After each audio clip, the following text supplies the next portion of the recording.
किसी नगर में चोरों ने चोरी कर ली। तभी सैनिकों को पता चल गया तो सैनिक चोरों का पीछा करने लगे।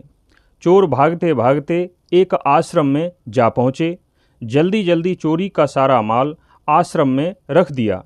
पीछे से राजा के सैनिक उन चोरों का पीछा करते करते उस आश्रम में पहुँच गए।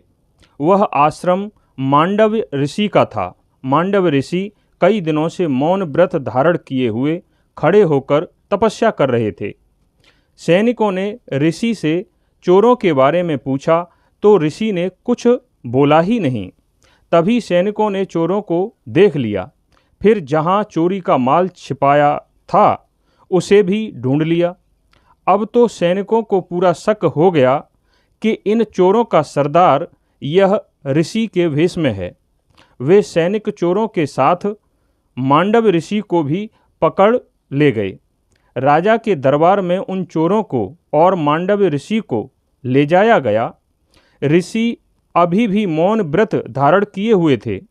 राजा ने चोरों को सूली पर चढ़ाने का आदेश दे दिया और ऋषि को भी चोरों का सरदार समझकर सूली की नोक के ऊपर बिठालने का आदेश दे दिया।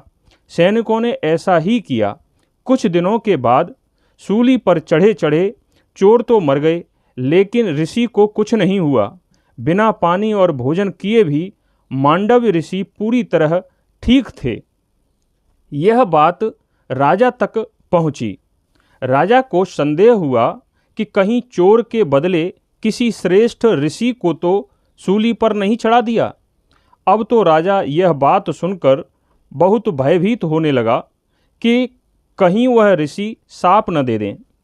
राजा अपने मंत्रियों के साथ भागा भागा गया और ऋषि से हाथ जोड़कर अपनी गलती की क्षमा मांगने लगा और शीघ्र ही मांडव्य ऋषि को सूली से उतारा। अब सूली ऋषि के पीछे से निकले नहीं तो फिर सूली के अग्रभाग को काटना पड़ा और सबसे अग्रभाग ऋषि के अंदर घुसा रह गया।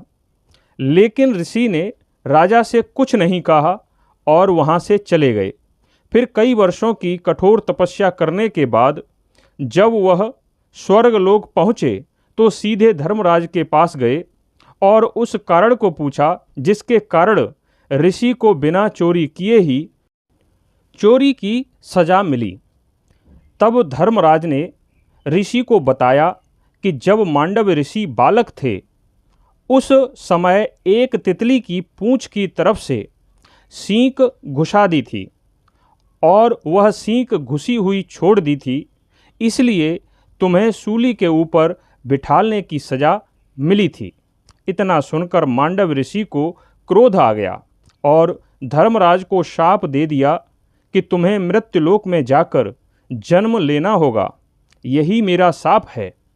और उस दिन से मांडव्य ऋषि ने एक नियम स्थापित किया कि 14 वर्ष तक बाल्यावस्था मानी जाएगी।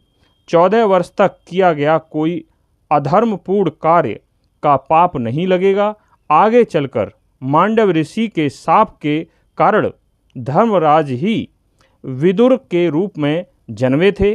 विदुर ही साक्षात धर्मराज थे। धन्यवाद।